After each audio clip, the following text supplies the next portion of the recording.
अस्सलामुअलैकुम जी, कैसे हैं आप सब लोग। यकीनन सब ठीक ठाक होंगे और अच्छी अच्छी ज़िंदगी गुजार रहे होंगे इंशाल्लाह। तो जी आज जो है, आज अम्मी के घर जाने का दिन है। आज मैं वालदा की तरफ जा रही हूँ और मैं तैयारी करने लगी थी, तो मैंने सोचा कि मैं अपनी सारी चीज़ें जो हैं वो निकाल के पहले सामने रखूँ। ये मेरी आई शेड पैलेट जो है मेरी नंद की बेटी ने मुझे गिफ्ट की थी। लास्ट टाइम वो लोग आए थे, दिसंबर में पाकिस्तान आए थे USA से, तो ये उसने मुझे गिफ्ट दी थी और इसके कलर बहुत अच्छे हैं सारे। और आज मैं यही पैलेट जो है वो यूज़ करूँगी। और ये मैंने साथ ही अपने कुछ लिप ग्लोस भी निकाल के रखे हुए थे, शायद ये काम आ जाएंगे। तो चलें जी, तैयारी शुरू करते हैं आज की। और मैं दिखाती हूँ आपको, कपड़े मैं ऑलरेडी प्रेस कर चुकी हूँ। और तो जनाब, आज मैं पहनने वाली हूँ ये अपना सूट जो है, ये मैंने VS कलेक्शन में से लिया था, मिस्ट्री कलेक्शन में से, सॉरी, VS टेक्सटाइल का।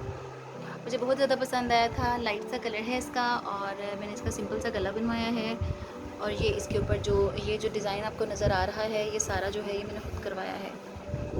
ठीक है, ये मेरा आज का जो ड्रेस है, इसके साथ दुपट्टा जो है वो ये डार्क कलर में है और इसका ट्राउज़र जो है ये लाइट कलर में है। ये देखिए, सिंपल सा सूट बनवाया है। मैं बहुत ज़्यादा भारी भरकम किस्म की डिज़ाइनिंग नहीं करवाती। उसके बाद चलते हैं जी हाजरा के लिए। हाजरा के लिए आज मैंने ये येलो कलर का ड्रेस जो है ये मैंने इसके लिए प्रेस किया है और ये इसका ट्राउज़र है। बच्चों की शर्ट्स,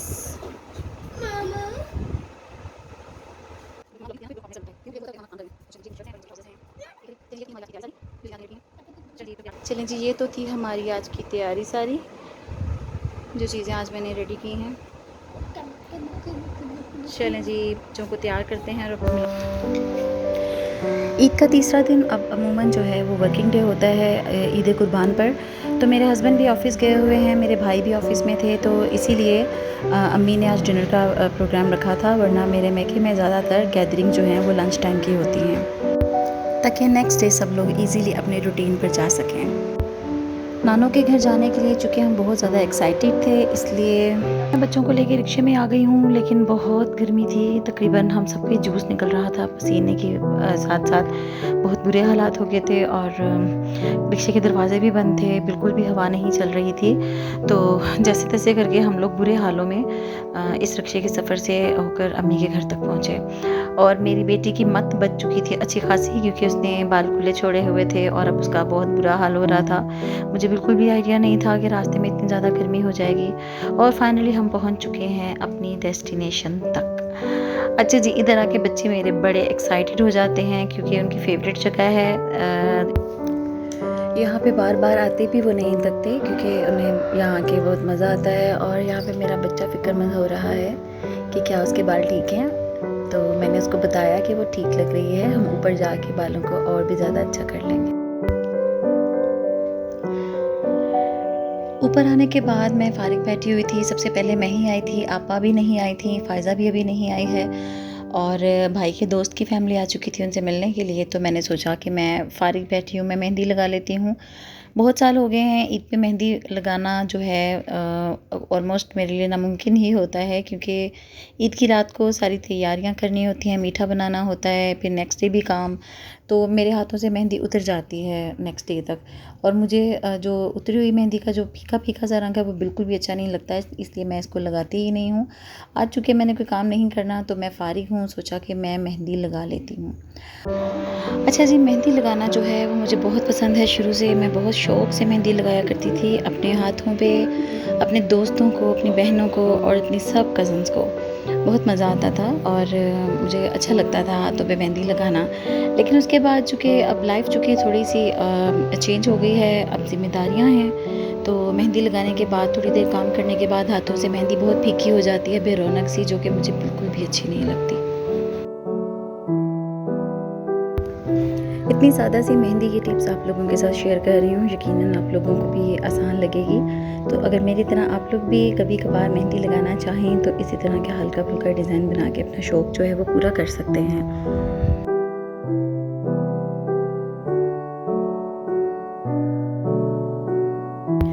यहाँ पे मैं एक बात ज़रूर कहना चाहूँगी कि हम लोगों को अपनी ज़ात को अहमियत देना चाहिए। अगर हम अपनी ज़ात को अहमियत नहीं देंगे तो ख़ुद कहीं खो जाएंगे। सब काम साथ साथ चलते रहते हैं। जब कभी भी मौका मिले तो ख़ुद को अपने आप को ख़ास बनाने के लिए जो काम किया जा सकता है वो ज़रूर करना चाहिए। तो जनाब हमारी प्यारी सी जो मुन्नी पार्टी जो है वो आ चुकी है, फ़ायज़ा आ गई है और उसके बच्चे के साथ मेरे बच्चे बहुत खुश हैं माशाल्लाह। इब्राहिम से बहुत ज़्यादा प्यार है सब बच्चों का। तो उन्होंने इब्राहिम को ऑलमोस्ट झंझोड़ के रख दिया है, लेकिन वो भी माशाल्लाह बच्चों के साथ काफ़ी खुश हो रहा है। और अभी आपा जो हैं वो नहीं आई हैं, अभी सिर्फ़ और सिर्फ फ़ायज़ा ही आई है। बहुत ज़रूरी होता है अपने आप को चेंज देना, और इस तरह की जो गैदरिंग्स होती हैं फैमिली में वो तबीयत में थोड़ी सी हशाशियत पैदा कर देती हैं, थोड़ा सा फ्रेश कर देती हैं। मैंने हाउसवाइफ़ के तौर पे भी ज़िंदगी गुजार रही हूँ और मैं वर्किंग भी रह चुकी हूँ, लेकिन दोनों तरह पे आपको चेंज की बहुत ज़्यादा ज़रूरत होती है। तो जनाब यहाँ पे अम्मी और फ़ायज़ा बैठे हुए थे। फ़ायज़ा को जब ड्रिंक सर्व की गई तो उसके छोटू ने माँ के साथ चखना जो था उसको ज़रूरी समझा। अभी इस तरह की चीज़ें जो हैं वो उससे नहीं शुरू करवाई गई हैं, लेकिन फिर भी आपको पता है बच्चे इन चीज़ों को देख के खूब ज़्यादा एक्साइटेड हो जाते हैं। तो हम सब इसके चेहरे के एक्सप्रेशन देखे जो इसको एंजॉय कर रहे थे। इब्राहिम को इतनी ज़्यादा ड्रिंक पिलाई नहीं थी जितना हमने उसके साथ उसके इस खुशी को एंजॉय किया था जो उस कोल्ड ड्रिंक को देख के कर रहा था। उसके बाद जनाब चाय का दौर चला। मैं जब आई थी तो मैंने चाय वगैरह नहीं पी थी, उस वक्त मेरा बिल्कुल दिल नहीं चाह रहा था, काफ़ी गर्मी लग रही थी। तो जब फ़ायज़ा आ गई थी तो चाय सर्व की गई और चाय के साथ काफ़ी सारे लवाज़मात थे। और अभी हम चाय पी रहे थे कि आपा की फ़ैमिली भी आ गई माशाल्लाह, और अब अम्मी जान की सब बच्चे जो हैं वो ऑलमोस्ट यहाँ पे मौजूद हैं। सिर्फ मेरी एक सिस्टर जो है वो यहाँ पे नहीं है इस वक्त, जो यूके में होती है। तो हम उसे बहुत ज़्यादा मिस कर रहे थे, तलीहा को और उसके बच्चों को। जब वो पाकिस्तान आती है तो उस वक्त इस तरह की बहुत सारी गैदरिंग जो हैं वो हम लोग कोशिश करते हैं कि अरेंज कर सकें, सबके घरों में बार बार जाएँ ताकि वो उसके पास भी बहुत सारी यादें हों। तो लीजिए जनाब यहाँ पे मैं आ गई थी किचन में सोबिया के पास, जिसने बहुत मज़े के खाने बनाए हुए हैं। सोबिया को मैं प्यार से बिया भी कह के बुलाती हूँ, और इसने जनाब किचन में खूब रौनक लगा रखी थी। यहाँ पे मटन कोरमा बन रहा था, जबकि कीमा जो है वो तैयार हो चुका है। रोस्ट तो बहुत ही मज़े का था। रोस्ट को देख के दिल चाह रहा था कि अब अभी इसके साथ इंसाफ जो है वो कर दिया जाए। इतना मज़ेदार किस्म का सुपर यम्मी किस्म का रोस्ट था और बहुत ही अच्छा बना। बच्चों ने बहुत खुश होकर खाया, और ये बेसिकली सोबिया ने बनाया भी इसीलिए था कि बच्चों के लिए उनकी पसंद की एक चीज़ लाजमी होनी चाहिए।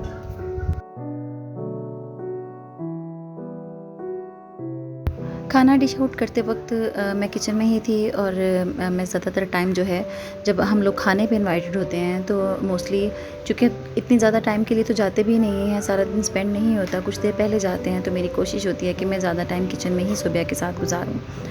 डाइनिंग पे हमने सारी चीज़ें जो हैं वो अरेंज कर दी हैं, और अब हम सबको बुला रहे थे कि सब लोग बाहर आके बैठें और खाना खाएँ। तो आदमी हज़रात जो हैं वो एक तरफ उनकी सीटिंग करवाएगी, यानी वो एक तरफ थे, और डाइनिंग के दूसरे कॉर्नर पर हम सब ख़वातीन, मेरी भाभी और हम सब बहनें जो थी, हम लोग बैठ चुके थे। और बच्चों को हमने डाइनिंग एरिया में ही हम लोगों ने एक साइड पे बिठाया था। यहाँ पे इब्राहिम जो है माशाल्लाह अब वो चीज़ों को पकड़ के चलने की कोशिश करता है। यहाँ पे वो इस वक्त खड़ा हुआ था और बहुत ही माशाल्लाह प्यारा लगता है सबको। बच्चों के खाने की कोई फ़िक्र नहीं थी, वो सिर्फ़ और सिर्फ टीवी में मगन थे। ईद के सभी दिन अच्छे गुजरे थे, लेकिन मेरे लिए आज ही ईद का दिन है, क्योंकि आज इसलिए मेरी मुलाकात अपनी माँ के साथ भी हुई है। ईद के दिन भी वो थोड़ी देर के लिए आई थी, और मैं चूँकि जॉइंट फैमिली सिस्टम में रहती हूँ, सब लोग एक ही घर में रहते हैं, तो हम इतना ज़्यादा आना जाना कहीं भी नहीं होता हमारा ईद के रोज़। तो आज हम घर से बाहर निकले थे। मेरी दूसरी देवरानियाँ भी गई हुई थी अपनी अपनी वालिदा की तरफ, माँ की तरफ। तो आज चूँकि हमारी ईद है, सबसे मिलना जो है वही ईद होती है। खाने के बाद जनाब मैंगो टाइम था। मैंगो सब लोगों ने खाए, बहुत एंजॉय किया। मैंगो बहुत मज़े के थे, लेकिन मैंगो की मैं बिल्कुल भी वीडियो नहीं बना सकी, क्योंकि मेरे बच्चों ने मैंगो का इस तरह इतने शौक़ से खाते हैं वो कि उन्होंने अपने कपड़ों का भी बुरा हाल कर लिया था। मैंगो खाने के बाद हम लोग दोबारा से अंदर आके बैठ गए थे। अम्मी के साथ बातें थीं और गपशप थी। उसके थोड़ी देर बाद हम लोगों की घर तक वापसी थी, और ये था मेरा आज का छोटा सा व्लॉग। आपको अच्छा लगा हो तो प्लीज़ मेरे चैनल को सब्सक्राइब ज़रूर कीजिएगा। मुझे दुआ में याद रखिएगा, और अल्लाह ताला हम सब के लिए आसानी करे।